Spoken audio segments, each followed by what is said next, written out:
Okay, you're hanging a bit, so Poesy, your line is hanging a bit. So. It froze. Okay, where yeah. your mask? That one looks so chunky, man. It's like that. Wow. Oh, I'm talking of brain. So. Cool. Hey everybody. Okay, so. Huh? We are on. We are on. Let me just check this. Let me just check the stream and also put this back properly. Hello everyone.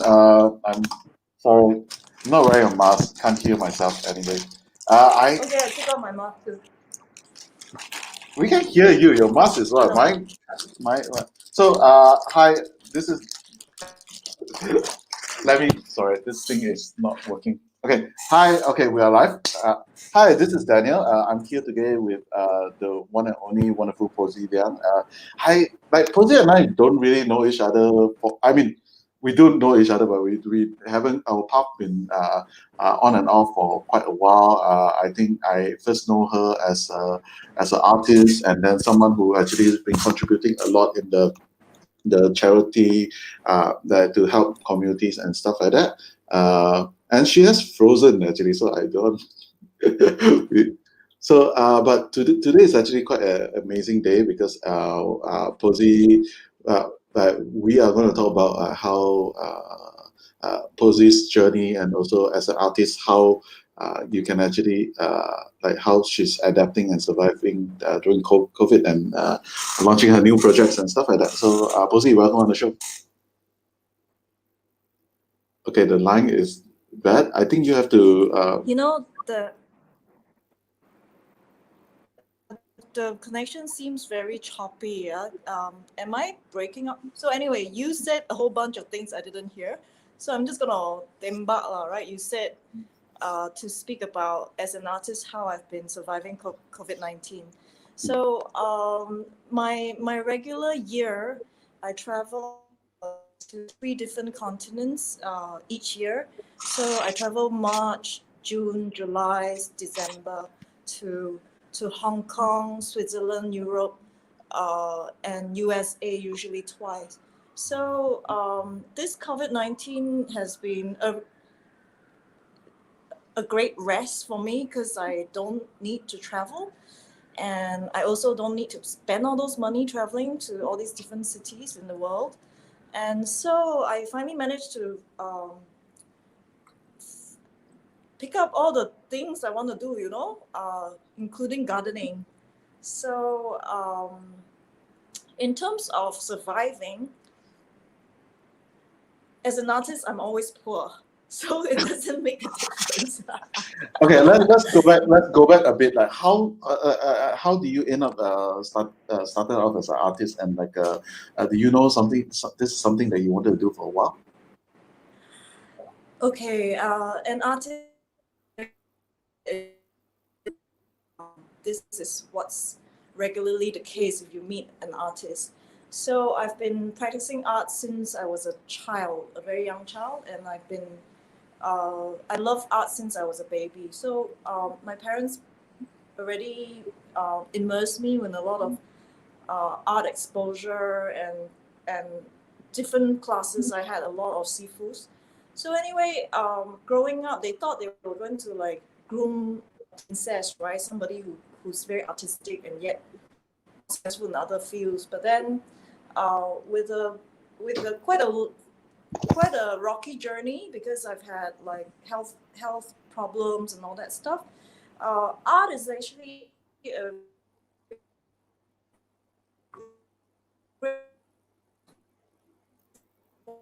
of anyone. Okay. Connection is a bit choppy. Where did I stop? You said art is. It's great for everyone. You know what? If you don't mind, I'm gonna take the screen on a walk to another floor. Okay? Okay. Yeah. So that we have better connection. Anyway, then you guys get to have a look of my space. Your studio slash hideout. This piece of artwork right behind me is 12 feet long, and I painted that in New York last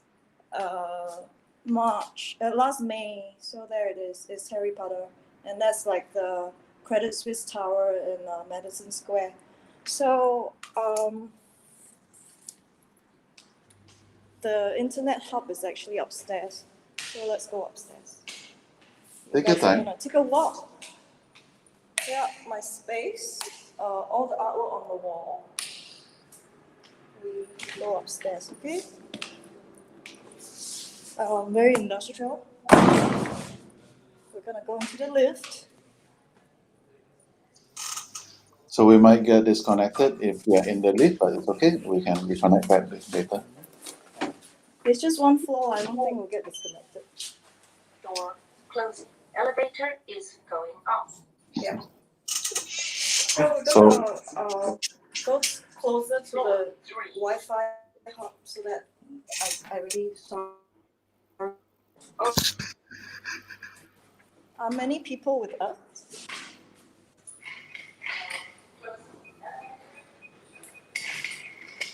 Okay, here we go. Ooh, I haven't been upstairs. Yeah, man. So,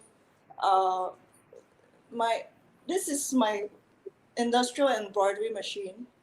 I used to have a few here, but since Pink Yakuza, I've changed the space a little bit. So now this entire space is where I come up with all the designs and create. And then very far away there is all my art stuff. And let's sit here. Okay. Okay. All right. Much better, right? Much better.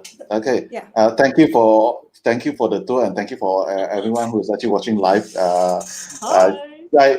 You don't get access to this space a lot, so thanks for showing us.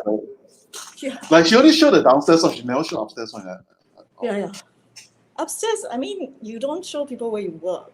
That's a lot of artists. They do that, right? Unless it's a very big art collector or a patron, or family members. And my cats, they're here.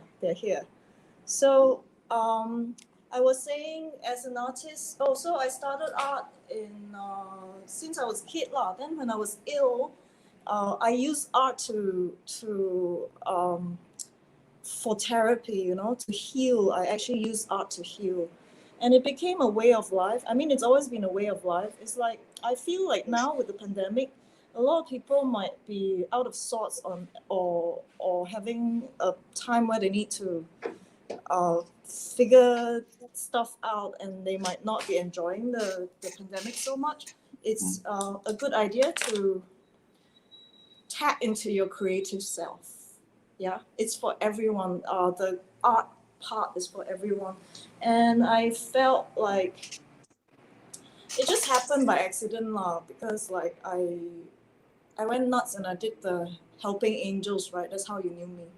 Yeah, that's how I know you. I was going to ask you about the Helping Angels. I think there was the couple of movement that you have started, but most of the time you are a bit more behind the scene.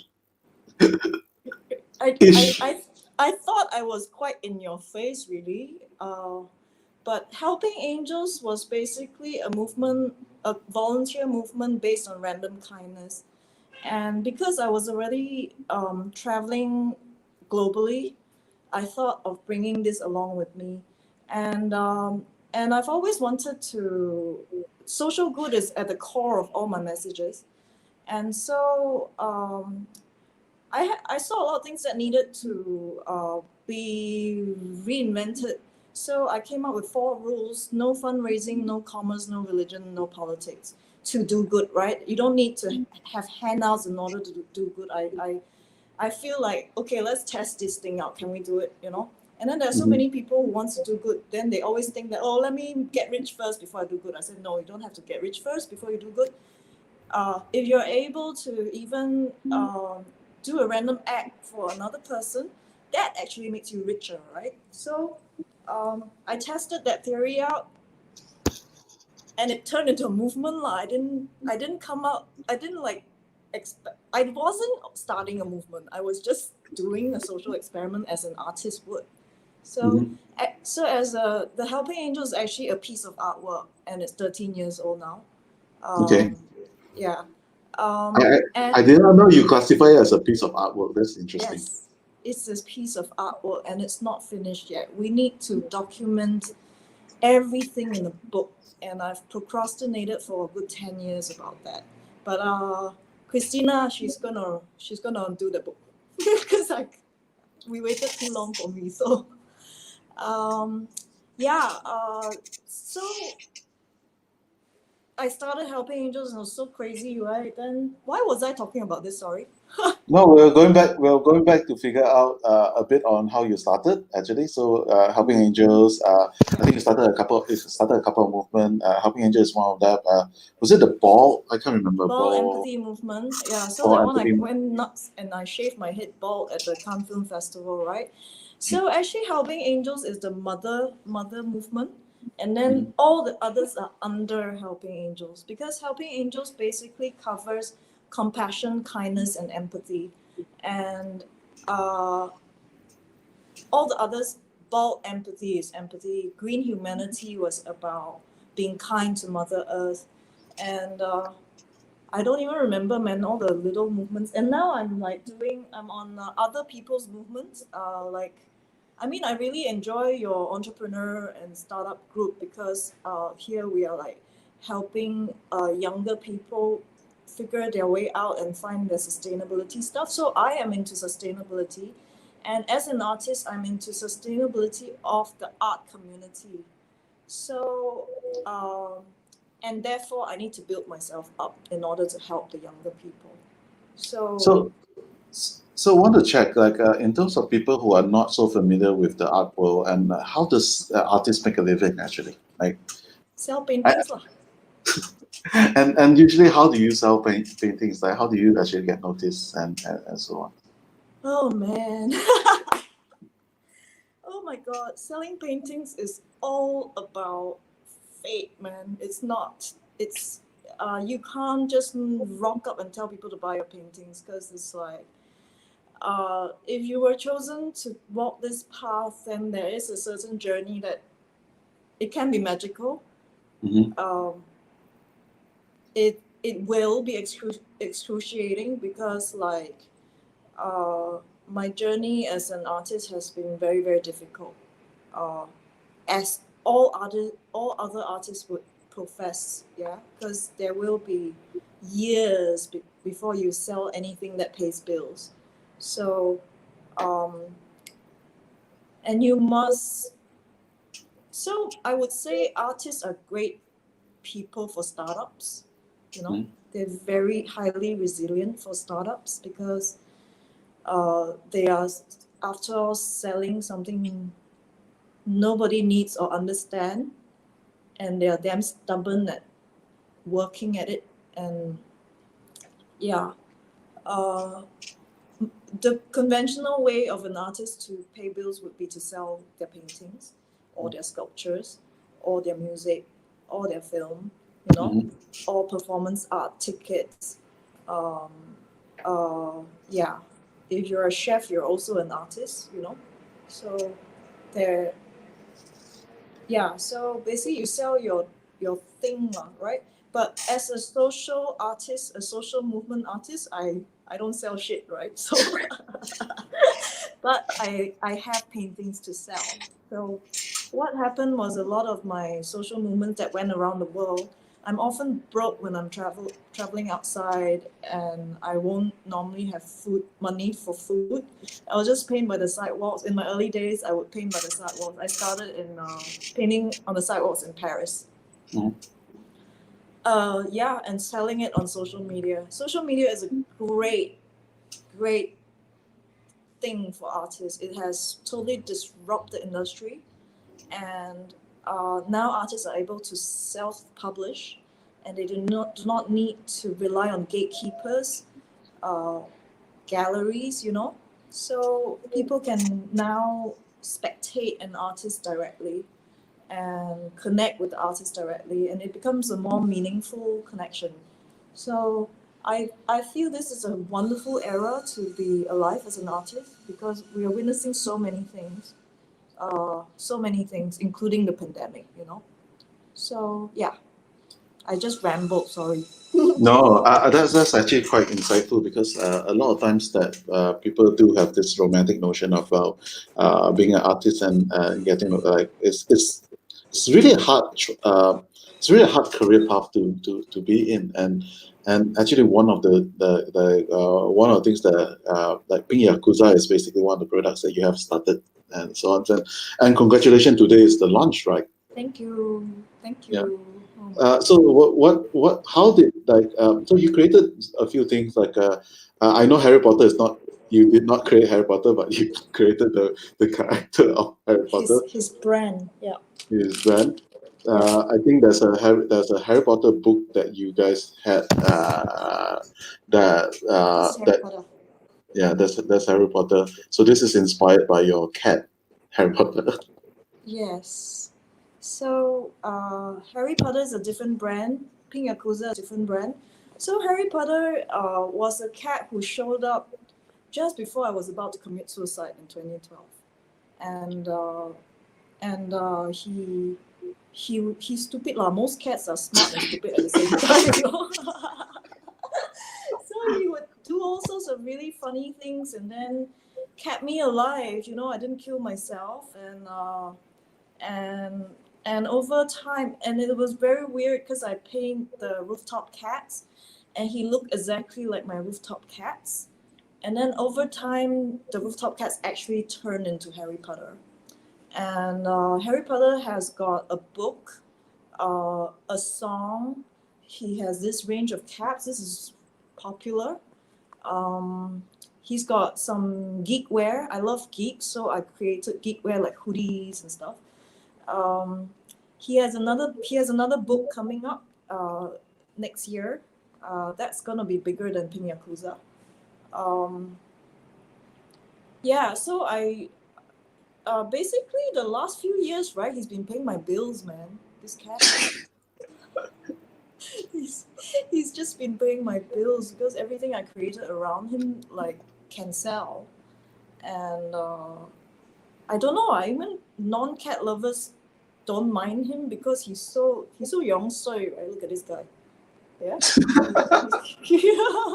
He's not. He's just like this. Really, he's the real Yakuza. Actually, he's a Yakuza cat, and he's got a really. Besides being funny, he's also an asshole. So how do you actually get the word out for Harry Potter first, like before we go into Pink Yakuza? Like, what was the first few things that you end up starting to do? So I wasn't very conscious about building Harry Potter as a name. When he was with me, obviously when you have a cat who in 2012 when I wanted to kill myself, I was very lonely. I was in a very lonely space. And financially was very bad. My art studio, which is not this premise right now, my art studio roof was collapsed. It collapsed and I didn't have money to sort it out. And it was a difficult time. And when a stupid cat appears in your life, you start social mediaing him, right? And he does a lot of funny things, and he's very, very good on the camera. The moment you flip out a camera, he start giving you some funny pose already. Yeah. So he's been a very easy social media content target. Mhm. And then one thing would lead to another, and one year, I think the year MH17, what year was that? I have lost track. Probably 2014, I think. 2014, Harry Potter disappeared for 6 days. And we were in the downtown Yakuza neighborhood. And everyone told me that the immigrants ate him, okay. So I turned into this Miss Yakuza. I went and looked for my cat for 6 days. It was quite scary. And then I viral his photo. Actually, it's gone. It went all over the world because I went crazy, right? Because I lost my cat. Where was this actually? This was right before, like a week before MH17. No, where was this actually? In Malaysia? Jalan Or Imbi. Jalan Imbi. Yeah, that's where my art studio used to be. Okay. So, and that's where he appeared. He was born in Jalan Imbi. And that's where my family house is, right? That's why I have this nickname, Yakuza. So, so when Harry Potter went missing, I viraled him. All the news agencies knew about him, and I got the real Chinese mafia to look for him, and he came back. How that so that is such a that's such an amazing. I think this cat has gone through with you so many things. Uh, and yeah, I see it all the I see a picture of Harry Potter all the time. Every time I'm back in Malacca at the wall, Oh yeah, because it's near my house. yeah. So I didn't intend for it. Now that you're talking about my public murals, I actually don't remember it that much. I didn't set out to have all these things. It just happened naturally, and yeah. So Harry Potter became this thing, and then when I did his book, right? Let me show you his book. His book is 1 kg. So Why on earth did you do a 1 kg? sorry. Oh, okay, So his book, right, is like 1 kg, and it's a limited edition. It's a limited edition book, 1,000 copies. And when I came out with this book, I thought, wow, great idea, right? Then I didn't realize, shit, man, to ship worldwide 1 kg is going to be a pain. So I learned a really painful lesson. Yeah, so, and like that lah. So hence, after this painful lesson, I decided that it needs to be easy to ship lah. That's why the caps. And yeah, and then my lawyer has told me that, if Harry Potter gets really big, J.K. Rowling is going to sue you. So I'm like, okay, let's do something else. So, and he's got a pink nose, right? Harry Potter got this like pink. He looks like a mafia, but he's got a pink nose. okay. So kind of slowly switch. But actually what happened was during the MCO, I found that a lot of people who goes on Zoom, yeah, especially the guy, they would just put a cat on and go on Zoom. No need to comb hair, nothing. And I will be shaving bald, so it doesn't matter. yeah, I think the baldness is great. Not that I will do it again. So after that, I realized that, the Harry Potter caps are for guys. The women also need some Zoom things lah. Then when I started having to wear like my fashion mask out into public, I needed it to look really nice and practical. So I'm always designing things. It's a nervous tick. So that's how I came out with a whole bunch of things for myself. And then Pink Yakuza came around. And Pink Yakuza is essentially your nickname in a way, Yeah. and so is it challenging to actually like as an artist to set up a new brand? I can't. The nervous thing means yes. Yes. I can't do this without the back end help that I've been getting, So like for me, I just want to be designing the jewelry and stuff. So Helping Angels has put me in touch with a lot of amazing people over the last 13 years. And one of my longest serving leader, her name is Christina Wong. And so she's brilliant. She's multi-skilled, and she's multi-skilled, right? Then in the tech, and she's actually very busy in the entrepreneur group as well. So I told her what I want to do, and she helped me build this thing. It's just two of us for now. So that's why I need to be raising funds to like start paying people and have a team. Is it hard to be building this thing? I've done crazier things lah, but this is actually a very practical thing to do.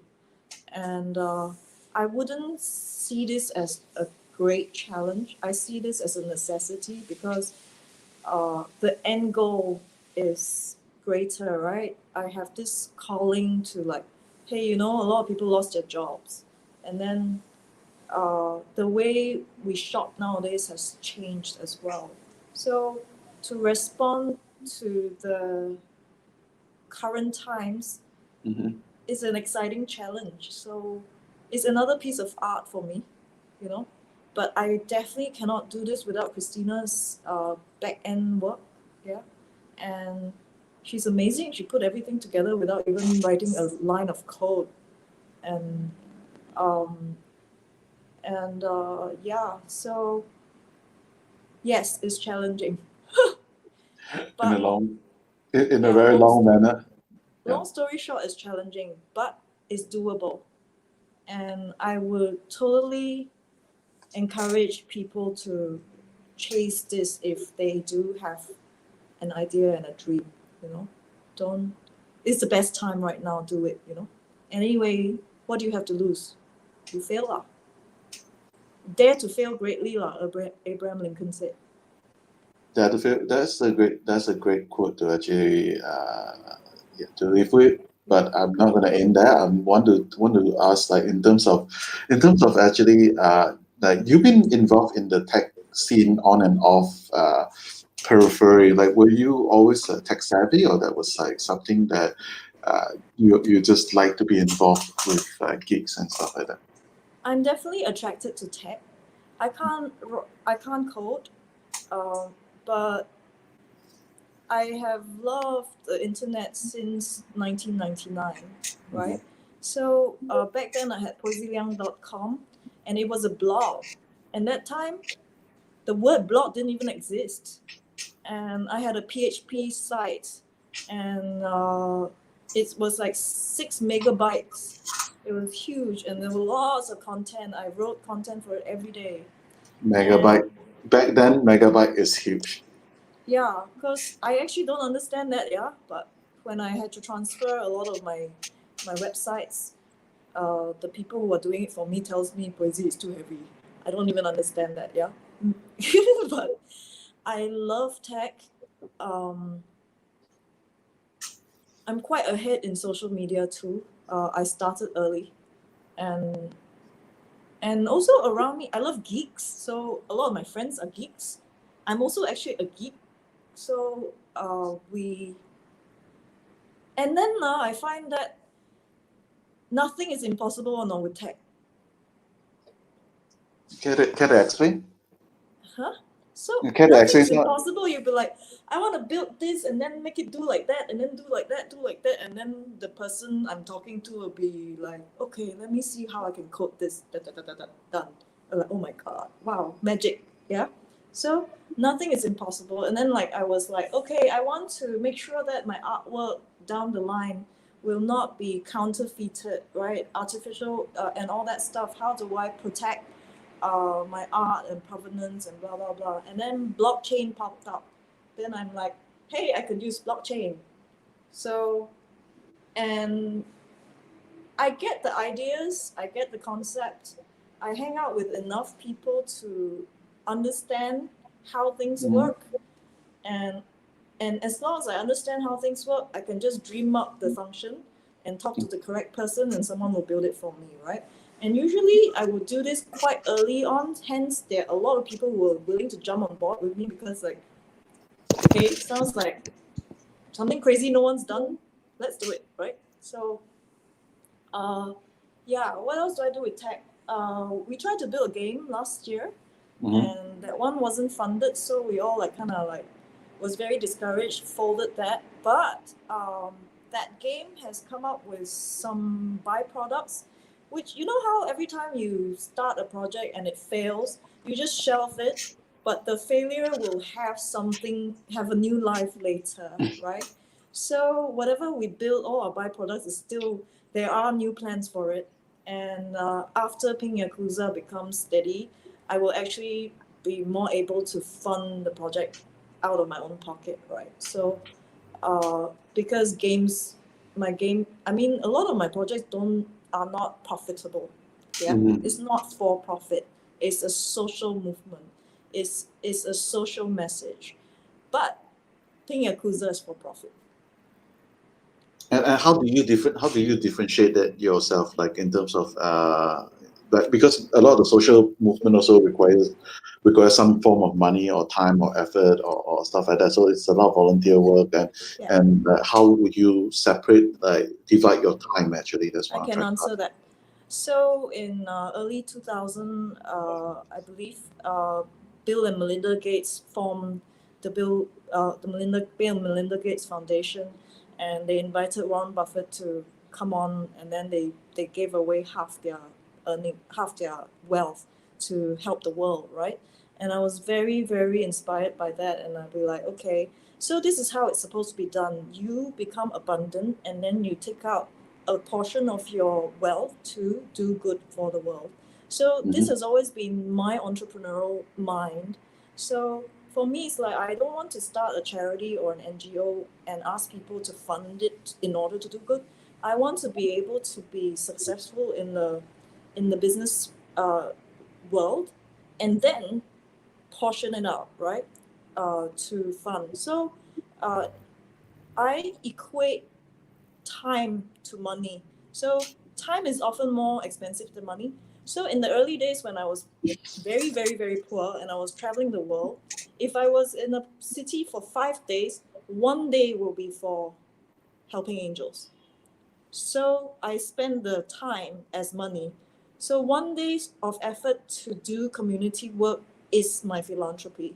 So I knew that as helping angels grow and as my career grow, I will be in a place to give more and more. And also that while I use time to do social good, it also allows me to learn about community issues from the ground level, where I knew that when I finally become wealthy, I will spend my money wisely, as in the highest social impact per output. So so that's what the journey has been. 13 years, and I have touched many type of causes, and I learned. It's really learning from the ground, because I don't want to just be doing a checkbook charity. And so how you said, how do I differentiate, right? One is business, one is social. And your social social and your artistic effort has actually uh, allowed you to connect to a lot of very interesting people over the course, and I think like over in Malaysia, like you are probably one of those few rare people that have very random weird connections in terms of their like, what advice would you give for new entrepreneurs if they want to reach out to some of these people that usually you read in magazines or that are not accessible to most people? Like, what advice would you do? So like Tan Sri Lim Kok Wing, right? I just tweeted him, yeah, and he tweeted back, and then I wanted his university to support one of my projects, and I wrote an email in. You if okay, I pray also before I write, yeah. But in terms of how do we connect with some of these so-called higher profile people,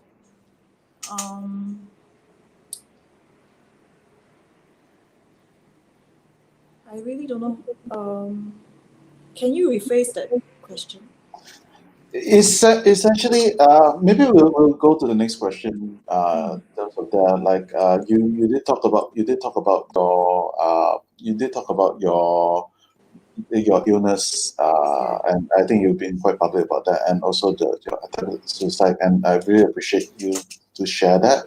The thing that I also really admire about you is your grit. Actually, like at the end of the day, you're a survivor. Like at the end of the day, like a lot of I think that one core like one core what would you say? Like essentially, if you can have one core quality as a good entrepreneur, it's basically having grit, and you're the embodiment of it. Essentially, doing so many things, and like there's so many failures and interesting successes, and that has led you to network with people. Like, what would be your advice to the younger entrepreneurs in terms of adopting? You did mention being an artist is some of the best grittier people out there. But yeah, what would be your advice to them? I think being able to reinvent is very important. Yeah, keep reinventing yourself. You know that the definition of insanity is doing the same thing over and over again, expecting a different result, right? So always, when one thing doesn't work, tweak it, tweak it, tweak it, tweak it, right?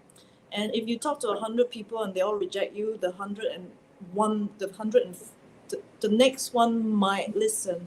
At the end of the day, you just need one person to believe in you, right? And also, it's good to hone your ability to know who your good teachers are, who are your influencers, right? Who are your mentors? Mentors are important. I've got a lot of mentors, right? I've got a mentor for everything, and then relationships are important, right?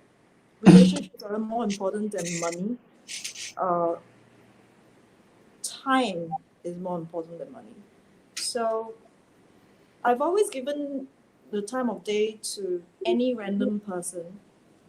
Uh, I I live by this quote, Desiderata. Is a very long poem. If anyone is curious, you can Google Desiderata. Very good life advice in there. So I think karma works as well lah. If you're good to people who can do nothing for you, right? Someone else will be good to you, right? It's a practice. It's a practice, and it's not always about bottom line, because when it comes to karma, the bottom line pays huge dividends when you do simple good. This is what I strongly believe in. Yeah, and reinvention, uh, the faith in sticking to good ethics. I think, yeah. What else did I say? So we let's circle back in terms of networking. I think the better way to phrase it, since you mentioned, is actually you got a lot of really good mentors over the years, and how do you build those relationships? Very straightforward, right? When you meet someone you really admire, just be the. I mean, I'm usually like I'm a fan, like so I'll be like, oh my god, will you teach me how to make money? Will you teach me how to? Will you I'm actually just myself, and I guess I make people laugh, and if they I'm able to recognize who is very sharp at a certain skill, and I'll be like, are you willing to teach me how to have that particular skill of yours, right? It's good to be straightforward, and you must be quick when you have mentors. And your mentors, if they are very, very high profile and very busy, you need to save their time. You can't ask them to spoon feed you. So a lot of times I don't see my mentors that often. I normally maybe catch out. Nowadays I catch out them once a year. I always remember birthdays, yeah. So but in the back in the days when I really needed guidance for a certain thing, I might text them uh, often, but I don't tire them with very menial stuff. If you are somebody who seems like someone who needs to be spoon fed, or actually is not willing to pull your own weight, you're a waste of a mentor's time. So not everyone is deserving of mentorship, unfortunately, because it sounds good, but if you're gonna drain your mentor's energy, you're not gonna get much out of it. Number one, and you will sour the relationship. So um, again, we circle back to ethical good, social good. Circle back to that, because when a mentor notices that about you, it's very hard to say no. When you have a very genuine request to say, hey, I want to sharpen my skill in that particular field that you are good at, so that I could do great things for this world, right? I mean, I wouldn't say that, but I would like, so that I could help this or help that, so that normally I will have a case study. I don't simply ask like, can you teach me how to blah, blah, blah. It's always like, I've got one thing like, hey, I've done this. I've done this. Therefore, like, how do I get to the next level? Is it? No, sometimes I will call my friend who might be someone very connected, and be like, hey, how do I get Family Mart to open downstairs for me? You know? It's like very, I'm not that friend. very down to like, they can either tell you, I know someone, or I don't know someone, you can try calling this person, or blah, blah, blah.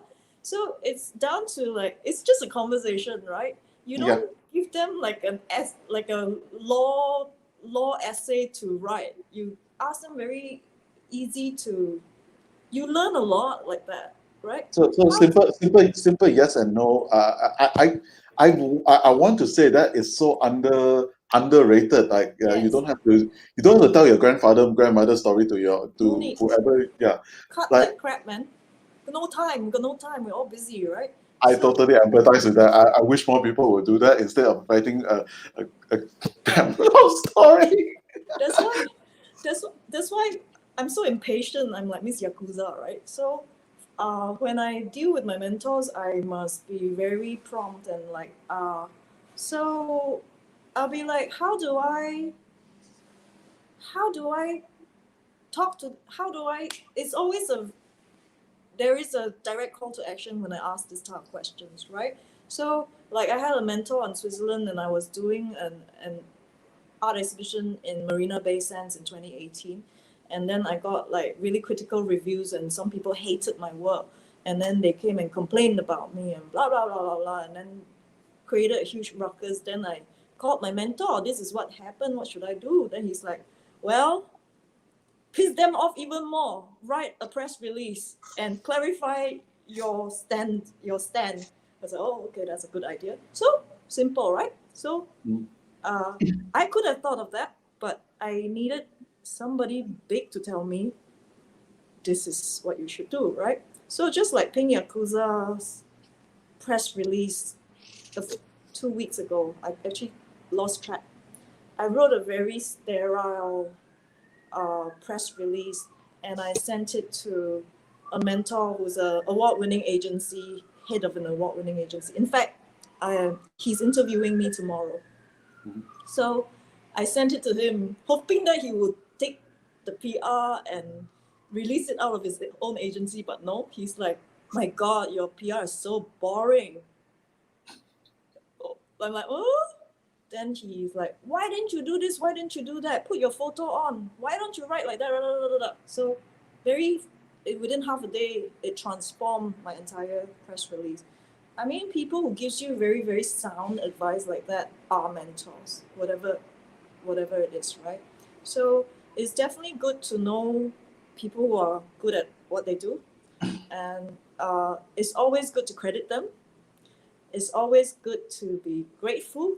Gratitude is the attitude to success. Gratitude, the attitude to success. So,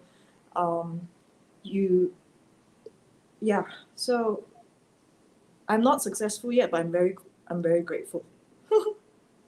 Soon to be, hopefully, we'll see more about Pink Yakuza. Like, what are the things that people should look out for Pink Yakuza? And you have a crowdfunding campaign coming out for over pitching, and you It's launch happening your. right now. It's happening right now. Yeah. Where can people actually find out more about Pink Yakuza?